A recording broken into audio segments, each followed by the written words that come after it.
Hello बच्चों, क्या हाल चाल। सब लोग बढ़िया, शानदार, मजे में, जोरदार, जबरदस्त, चकाचक माहौल। तो भाई आप लोग अपनी पढ़ाई में बहुत ज़्यादा बिजी हो रखे हो और थोड़े से परेशान भी हो अपने रिवीजन को लेकर कि सर रिवीजन कैसे किया जाए। बड़ी टेंशन हो रखी है कि सर ठीक से कुछ हो नहीं पा रहा है। एक तो करंट का सिलेबस चल रहा है, ऊपर से उसमें बैकलॉग हो रखा है, रिवीजन की टेंशन है, सर टेस्ट में नंबर नहीं आ रहा, सर क्या करें। या लास्ट के कुछ दिनों में अपनी पढ़ाई को कैसे बूस्ट करूँ, सर ये समझ नहीं पा रहा हूँ। क्या करूं सर, कैसे अपने रिवीजन को अच्छे से करूं, कैसे कम टाइम में मैक्सिमम सिलेबस को कवर कर पाऊं, सर क्या प्लान रखा जाए। तो उसके लिए बिल्कुल टेंशन मत लो, मैं आपको समझाता हूं कि फिजिक्स में आपको क्या करना है और कैसे करना है, क्या तरीका रहेगा जिससे कि आप लोग मिनिमम टाइम में मैक्सिमम सिलेबस कवर कर पाओगे मैक्सिमम इफेक्टिवनेस के साथ साथ। ठीक है, तो बात करते हैं।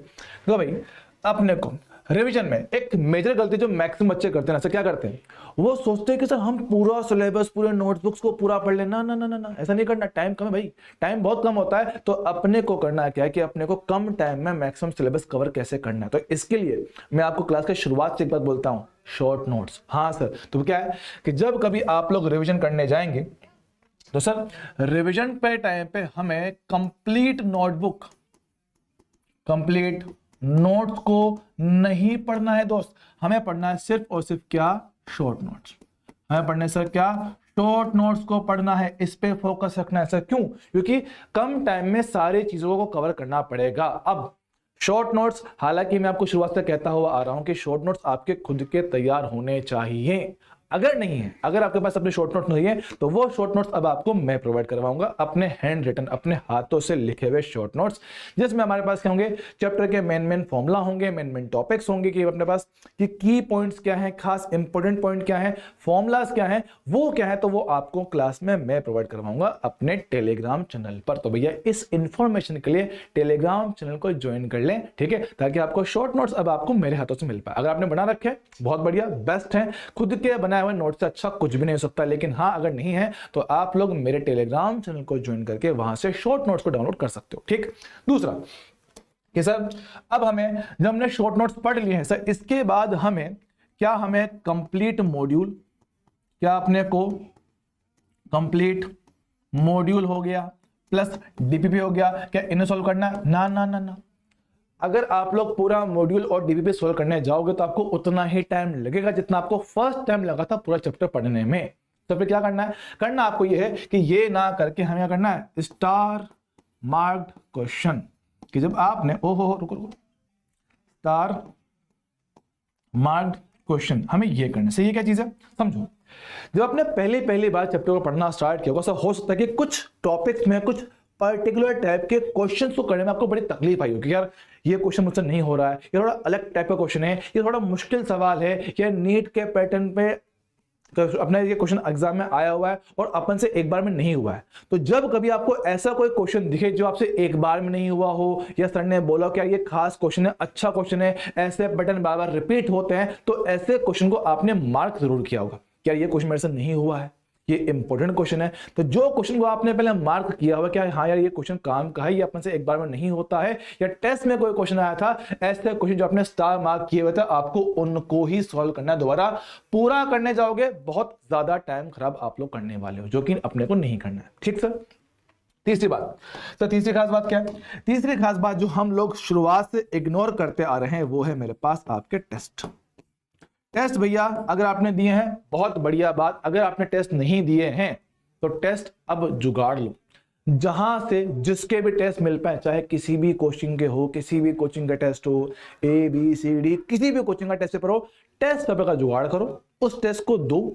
सर टेस्ट कैसे देंगे, जो आप सिलेबस का रिवीजन कर रहे हो उसका टेस्ट देना है। अब टेस्ट के बाद करना क्या, सर टेस्ट के बाद आपको क्या करना है, टेस्ट के बाद आपको उस टेस्ट का करना एनालिसिस। सर इसमें क्या करना होता है, एनालिसिस में भैया आपने करना होता है कि हमसे एक कौन कौन से क्वेश्चन करेक्ट हो गए, कौन कौन से क्वेश्चन करेक्ट हो गए। हाँ सर, अब जो करेक्ट हुए क्या उन्हें ऐसे छोड़ देना, ना ना ना, चेक कर कि जो आपने तरीका यूज किया क्वेश्चन को सोल्व करने का, क्या वो सही तरीका था।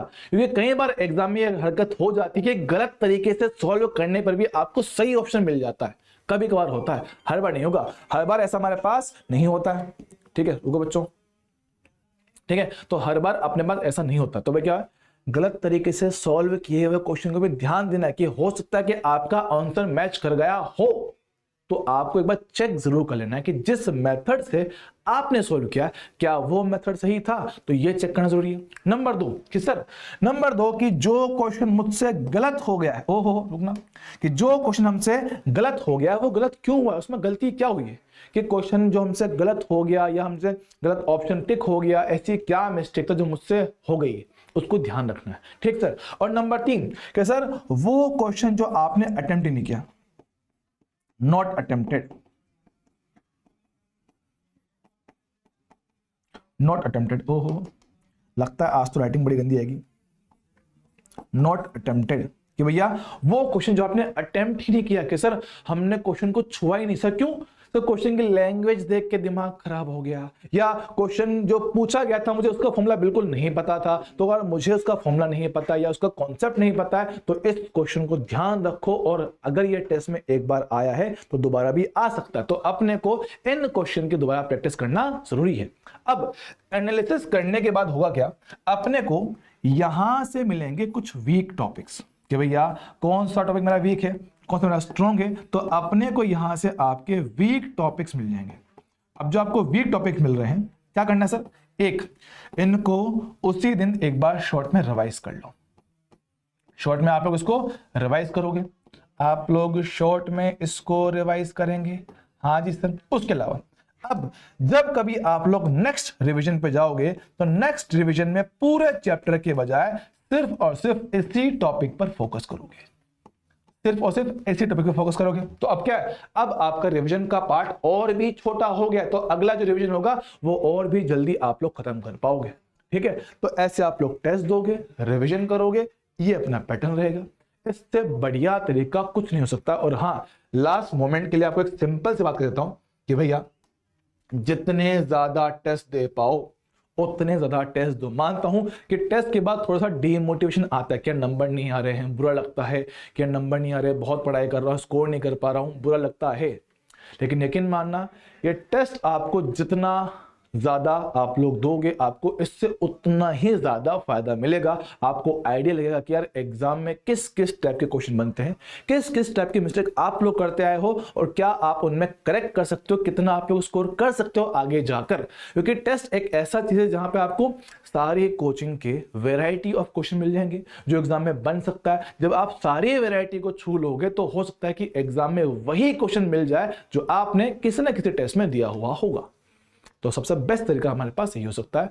तो आई होप आप लोग समझ पाए कि हमारे पास सर रिवीजन हमें करना कैसे, क्या हमारे पास पैटर्न रहेगा। आई होप ये बात आपको क्लियर होगा। तो वे मिलते हैं अगली बार, तब तक के लिए ओके टाटा।